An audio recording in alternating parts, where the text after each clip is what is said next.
it's me Saima to a brand new vlog and I'm from Meghalaya. এখানে কিভাবে আসলাম, মেঘালয়ে কি করতেছি সবকিছু বিস্তারিত বলবো। ইন্ট্রোটা শুরু করলাম এখান থেকে, আর কিভাবে আসলাম, কিভাবে কি করব সবকিছু আপনাদেরকে ঘুরিয়ে দেখাবো। তার জন্য সাথে থাকুন, দেখতে থাকুন।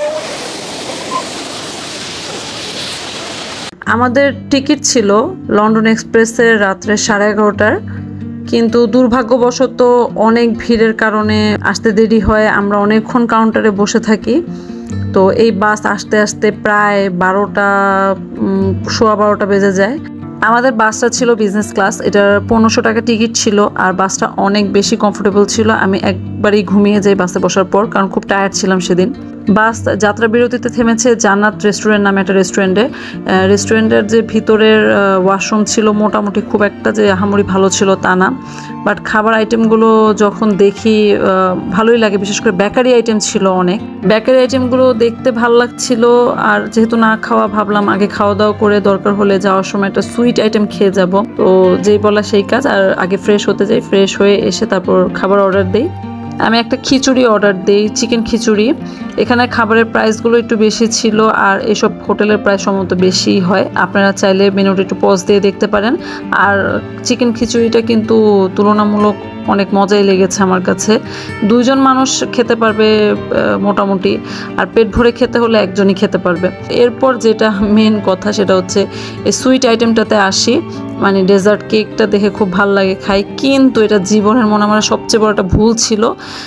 2 কামড় দেওয়ার পরই দেখি যে না, মানে এটা যে ময়দাটা ইউজ করা হয় সেটা সম্ভবত অনেক দিনের বাসি ছিল, শেষে আমি ওটা খেতেই পারি নাই। এরপর আবার বাসে যেয়ে ঘুমিয়ে পড়ি, আর ঘুম ভাঙে একবারে ভোরে। আর সিলেটে আসার পর থেকেই তো বৃষ্টি, সেই রকম বৃষ্টি পাই। মেঘালয় আসার আগে যেহেতু কোনো তেমন প্ল্যান করে আসি নাই, শেয়ারিংয়ের বিষয়টা তখন আসলে অতটা ভাবি নাই, কিন্তু বাসে আসার পর এখানে একটা কাপলের সাথে পরিচয় হয়।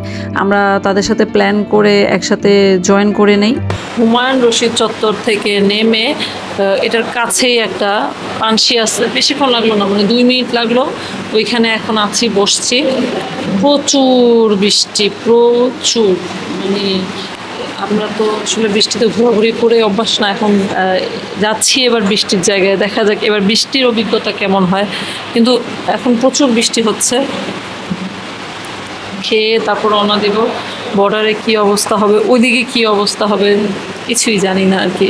খাওয়া দাওয়া করি, তারপর দেখা যাক কি কি ফেস করি। আমরা বাস স্ট্যান্ড থেকে একটা প্রাইভেট কার ভাড়া নিয়ে আসি, যেটার ভাড়া পড়ে 2000 টাকা। কারণ উনি এসি ছেড়ে আসবে, আর বৃষ্টি যেহেতু হচ্ছিল এসি বন্ধ করে আসার তো কোনো অপশনই ছিল না। আর এত বৃষ্টি হচ্ছিল যে আমরা সিএনজি বা বাসে আসার কথা চিন্তাও করতে পারিনি, কারণ আমরা যে কাপড়টার সাথে শেয়ার করে আসবো তার সাথে একটা ছোটো বাচ্চাও ছিল, তো ভেজার তো কোনো অবস্থাই ছিল না। তো এরকম করে আমরা তামাবিল বর্ডার পর্যন্ত আসি। এসে সর্বপ্রথম যে কাজটা করি সেটা হচ্ছে তামাবিল বর্ডার থেকেই যে ট্রাভেল ট্যাক্স সেটা দিয়ে নিই, মানে 1000 টাকা। ট্রাভেল ট্যাক্স আপনারা চাইলে ঢাকা থেকে সোনালী ব্যাংকের নির্দিষ্ট কিছু শাখা যারা ট্রাভেল ট্যাক্স নেয় সেসব শাখায় দিয়ে আসতে পারেন, কিন্তু এই বর্ডারে তেমন একটা ঝামেলা নেই, তেমন একটা ভিড় নেই সোনালী ব্যাংকে। ট্রাভেল ট্যাক্সের জন্য এটা 365 দিনই খোলা থাকে, তো এটা নিয়ে চিন্তা করারও কিছু নেই। আর এই বর্ডারে কোনো পোর্ট ফি লাগে না। ইমিগ্রেশনের সময় এই পোর্টে কোনো ফর্মও লাগে না, আর ওরা এনওসিটা মাঝে মাঝে দেখতে চায়, তো কেউ যদি জব হোল্ডার থাকেন তো এনওসিটার সাথে রাখতে পারেন। কিন্তু আপনার আমাদের দেশ থেকে ইমিগ্রেশন করতে 100 টাকা ওরা নেয়। এটা কেন নেয় এটার কোনো হিসাব নেই। কিন্তু যদি ইমিগ্রেশনের কথা বলি, বাংলাদেশ ইন্ডিয়া 2 পাশেই খুব সহজ ইমিগ্রেশন।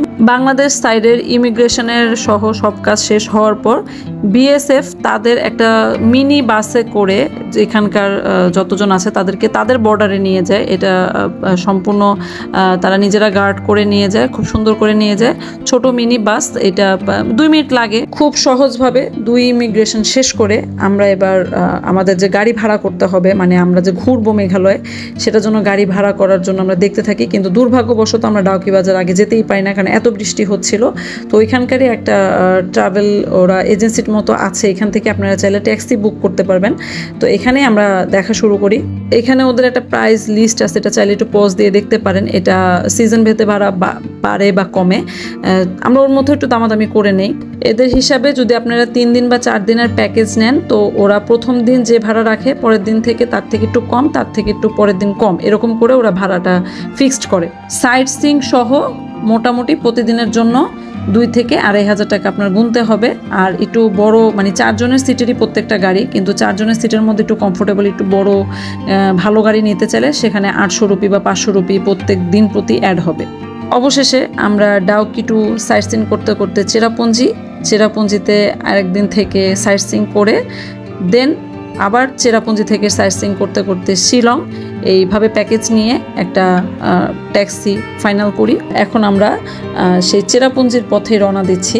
যাওয়ার আগে প্রথম যে জিনিসটা আপনারা ডাউকি থেকে পাবেন সেটা হচ্ছে ডাউকি ব্রিজ। এটা হচ্ছে আমাদের বাংলাদেশ থেকেও দেখা যায়, ওই যে ওইখানে হচ্ছে আমাদের বাংলাদেশ। আর এই বাংলাদেশ থেকে এই ব্রিজটা যখন আমরা দেখি তখন আমাদের ভিতরে অনেক আবেগ কাজ করে, কারণ খুব কাছের ইন্ডিয়ান বর্ডারে আমরা এই ব্রিজটা দেখতে পারি। আমি নিজেই অনেক আফসোস করেছিলাম, একসময় দেখেছিলাম কবে ওখানে যেতে পারবো। অবশেষে আমার আশা পূরণ হয়েছে। এই পাশ আর ওই পাশ, এটা হচ্ছে ডাউকি সেই ব্রিজ, আর ব্রিজের পাশেই মেঘালয় আসছেন আর ঝর্ণা দেখবেন না সেটা কি হয়। তো সেই ঝর্ণা দেখতে দেখতে আমাদের যাত্রা শুরু হচ্ছে।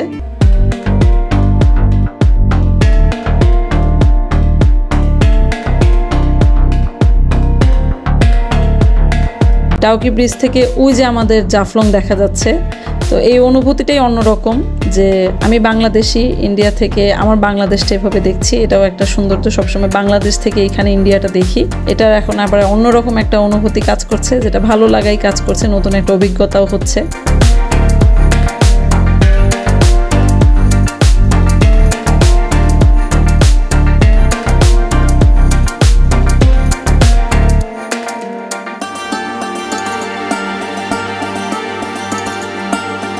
কিছু ব্যক্তিগত কারণে আমাদের ড্রাইভার দাদাকে দেখাতে পারিনি। আমাদের ড্রাইভার দাদার নাম ছিল হারমান দাদা। গন্তব্য হচ্ছে এখন আমাদের প্রথম স্পট মানে উমক্রেম ফলসের দিকে। নামগুলো উচ্চারণ করতে আমার একটু কষ্ট হয়, দয়া করে এই জিনিসটি একটু ক্ষমা সুন্দর দৃষ্টিতে দেখবেন। ঝর্ণা দেখার পর প্রথম যে অনুভূতি হয় সেটা হচ্ছে মাশাল্লাহ। এখানে আপনাদেরকে ঝর্ণার যে আকারটা সেটা বোঝানোর জন্য এভাবে দেখানো হচ্ছে যে আমরা কত ক্ষুদ্র আর ঝর্ণাটা সেই কি বিশাল। তো এই ঝর্ণাই প্রথমে দেখে কেমন যে একটা খুশি অনুভূত হচ্ছিল, যেটা বলার বাইরে। মানে কি বলবো, আপনাদের বোঝার সুবিধার্থে আমি ঝর্ণার সাউন্ডটা আপনাদেরকে শোনাচ্ছি। কি বিশাল, কি ভয়ঙ্কর সুন্দর এই ঝর্ণা চেরাপুঞ্জির। মানে আমাদের স্বাগতমটা যে এত সুন্দর হবে, আর সামনে যে আরও কী আছে সেটা তো আস্তে আস্তে আপনাদেরকে দেখাবই।